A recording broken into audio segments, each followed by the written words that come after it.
Assalamualaikum warahmatullahi wabarakatuh. Selamat datang teman-teman semuanya di podcast BKPRMI. Alhamdulillah di kesempatan yang berbahagia ini kita hadirkan seorang perempuan, seorang wanita, seorang pelajar asli dari Cilegon. Ya, kita hadirkan bersama podcast BKPRMI untuk teman-teman semuanya. Sebelum itu kita akan berkenalan terlebih dahulu ya kepada teteh satu ini gitu ya. Mungkin teman-teman juga ada yang udah familiar dengan wajahnya gitu ya. Udah sering lihat. Udah sering ngeliat, apalagi yang sering mengikuti kegiatan-kegiatan apa teh musabaqah tilawatil Quran gitu kan ya. Sudah pasti familiar lah gitu dengan wajah ini. Oke, langsung saja kita kasih kesempatan untuk berkenalan teh, silahkan. Oke.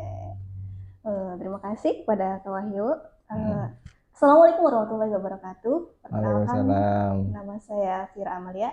Saat ini saya sedang menginjak di bangku kuliah semester 2 tepatnya di Universitas Al-Heriah Cilegon. Terus Kayaknya terlalu formal. aduh, iya. Sekarang aktivitasnya apa teh? Alhamdulillah sekarang saya kerja sambil kuliah. Oh iya, kerja di mana? Kerja apa, proyek tuh? Kerja saya sebagai Guru. sekretaris Sekretaris. di salah satu advokat Kota Cilegon, Masya Allah, yaitu Bunda hebat. Yulia Esa. Iya. Dan itu kalau keseharian. Kalau malamnya saya ngambil kuliah jurusannya PAI di reguler 2. Oh, kuliahnya malam. Iya, kuliahnya malam. Jadi setelah pulang kerja, saya langsung ke kampus. Oh, gak capek tuh. Masa kuliah Capek, malam. Kalau kata capek saya ya. malas tau kuliah malam tuh. Semester 2 sekarang. Ya, semester 2. Boleh tahu nggak kelahiran tahun berapa? Saya kelahiran tahun 2000. 2001. Masya Allah, kita beda setahun ya. Iya. Jadi kok baru semester 2 dulu nunggak atau pesantren dulu atau gimana? Waktu itu saya kerja dulu. Kerja dulu. Ya, kerja dulu di salah satu toko yang ada di Kota Cilegon, yaitu saya sebagai pelayan kasir di salah satu butik. Dan 1 tahun, 2 tahun, dan 3 tahun saya berkuliah juga. Memberanikan diri untuk kuliah. Berarti 2 tahun tuh. Iya, 2 tahun. Ya, biar saya 2 tahun. Lulus SMA berarti 2019. 2019. Asal dari mana? Asal Mondok. saya dari Itunya sekolahnya. SMK Insan Cilegon. Oh, nah. Asalnya dari tempat tinggal? Tempat tinggal saya ada di lingkungan, pindah-pindah? Enggak. Di rumah lingkungan Pak Saiji, tepatnya di Kelurahan Bulakan, Kecamatan Cibeber, Kota Cilegon. Iya, Masya Allah. Lumayan ya dari sini ya. Ya, terima kasih lumayan, sebelumnya sudah mau hadir. Sama-sama. Berapa menit dari sana ke sini? Kurang lebih 30 menit lah. 30 menit? 30 menit. Perjuangan lu ya. Padahal baru kemarin ya taksir enggak ya? Kemarinnya lagi ya? Ya. Kemarinnya lagi. Ayo podcast kata gitu. Ya udah siap katanya gitu. Ya, karena kemarin ada agenda lagi. Ada agenda. Sehat? Alhamdulillah ya. Alhamdulillah teman-teman semuanya, jadi itu ya, ini Teh Fira gitu ya, asli dari Cilegon gitu, dan sekarang sedang kuliah semester 2 mau semester 3 berarti? Iya. Ya kan? Semester 3. Nanti di bulan apa? Di sini liburnya kapan? Semester itu mulai dari Agustus apa Juli? Atau September? Kan ada tuh yang liburnya lama. Biasanya itu September. September sampai Desember. Ya. Bentar doang ya? Bentar doang. Oktober, November, Desember. 3 bulan doang dong kuliahnya. 1 semester. Enggak, kemarin libur 1 bulan. Ramadannya libur ya? Sekarang Ramadan libur. Terus masuk nanti apa udah masuk? Apa sekalian habis hari Idul Fitri? Habis Idul Fitri masuk. Itu masih semester 2 tuh. Paling UTS langsung. Iya. UTS belum? UTS belum. Oh. Ya itu teman-teman. Nah, keseharian Teh Fira ini kan selain daripada kuliah gitu ya, menjadi sekretaris Advokat. Ngapain aja tuh? Kan biar tahu tuh. Ngapain sih sekretaris advokat gitu? Paralegal. Paralegal Bu advokat. Jika beliau ada kesibukan, saya yang maju untuk gitu. menangani sebuah kasus-kasus yang ada di Kota Cilegon khususnya. Terus juga untuk kalian yang ingin berkonsultasi bisa langsung datang ke BBS 3 Blok I nomor 5. Konsultasi apa tuh contohnya? Konsultasinya bisa ada tes Tifin, itu mengenal diri, mengenal kecerdasan diri, sama konsultasi tes Tifin langsung? Iya, langsung. Bayar nggak? Bayar, pasti iyalah, Mas Tifin bayar. Berbayar. Maksudnya, tapi nanti ada promo, jadi boleh bisa tuh. Setengah. Ya, saya juga merekomendasikan buat teman-teman semuanya, apalagi buat rekan-rekan pemuda-pemudi yang mau melangsungkan pernikahan gitu ya, untuk mengenal.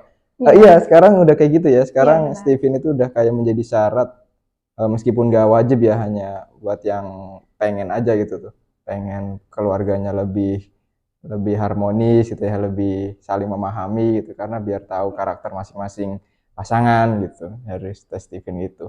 Dulu saya sempet pengen tuh tes Tifin, cuman ternyata lumayan itunya. Ya, lumayan ya. Karena ya hampir semuanya bisa ke expose dari diri kita kan, nggak ada yang disembunyikan lah gitu tuh, jadi ketahuan gitu. Bahkan mungkin hampir sepenuhnya betul ya. Betul. Saya juga kemarin baru tes Tifin dan hasilnya itu adalah sensing introvert. Dan itu 95% sih saya banget. Iya. Biasanya iya. Saya juga lulusan dari konseling teh. Ya. Sedikitnya tahu gitu ya tentang Tifin, tentang kepribadian gitu. Saya juga senang. Konseling juga. Iya. Terus kenapa? Saya kira juga jurusan konseling. Kalau saya PAI. Iya, saya lulusan BKI sih kalau di UIN tuh. Bimbingan konseling Islam. Lebihnya kepada sosial. Cuman kita juga belajar tentang BK pendidikannya gitu. Tapi emang seru sih teh, belajar tentang kayak gitu seru. Ya, seru banget. Karena apalagi sampai kita tahu karakter orang gitu kan ya. Iya, benar. Kayak tes palmistry, kemudian grafologi, itu seru tuh. Ya. Tapi saya pernah tuh waktu di kampus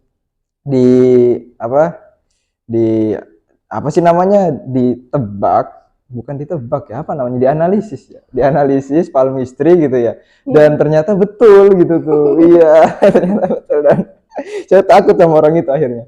Pada saat itu saya belajar kan, coba kan di kampus ada komunitas yang namanya Community of Counselor.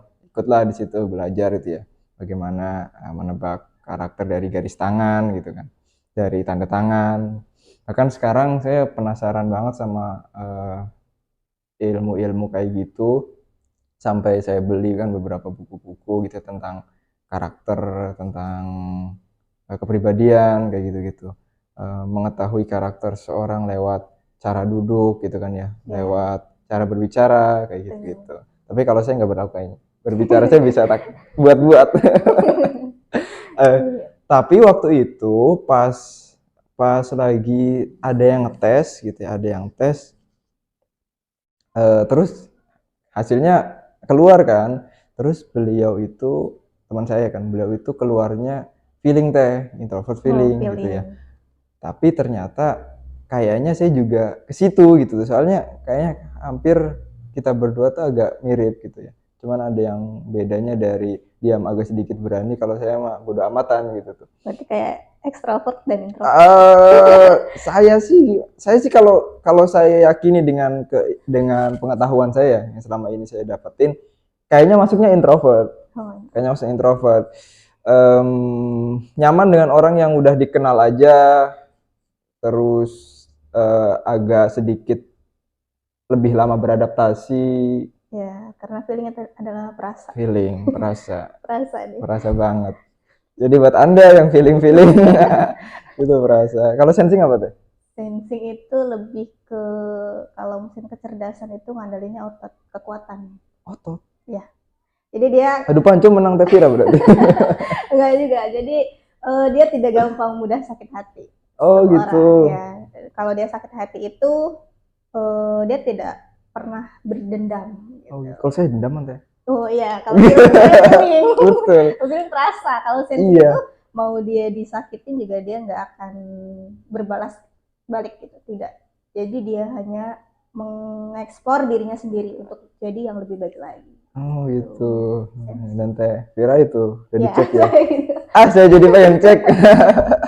Nggak apa-apa. Nanti aja lah kalau mau nikah. Buat ini kasih istri ini saya gitu kepribadian.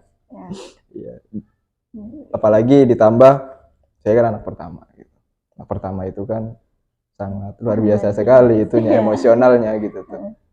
Udah nggak mau ngalah, terus egonya gila-gilaan, ditambah feeling lagi gitu kan ya. Terus selama di sana ada nggak orang-orang lain gitu yang udah tes itu banyak gitu, anak-anak muda terutama gitu? Ada, tapi kebanyakan sih orang banyak tua yang konsul tentang pergaulan yang masa muda ini ya. Jadi disayangkan kadang ada yang terbawa gitu arus yang emang sesungguhnya anak muda itu kan harus bisa yang menjaga diri dari mulai pergaulan gitu, dari cara dia beradaptasi sama seseorang gitu. Terus kan kebanyakan sekarang anak muda banyak yang tertipu dengan sosmed. Dari sosmed terjadilah pertemuan gitu. Nah, disitulah kasusnya terjadi. Gitu. Jadi banyak yang kemarin yang konsul tentang gimana caranya anak ini dia terkena kasus, jadi dia mau konsul untuk bisa lebih apa ya kayak dididiknya lagi gitu. Jadi harus tes TV-nya juga. Yang kedua itu kalau mau mengajukan perpidanaan ya kita juga bisa. Oh, di sananya. Iya. Berarti ada konseling juga di sana. Ada konselingnya untuk. Ada konselornya berarti. Ada. Kan itu Bu advokat sendiri. Oh, beliau yang sekaligus jadi konselor. Sekaligus jadi konseling, jadi tes TV-nya gitu.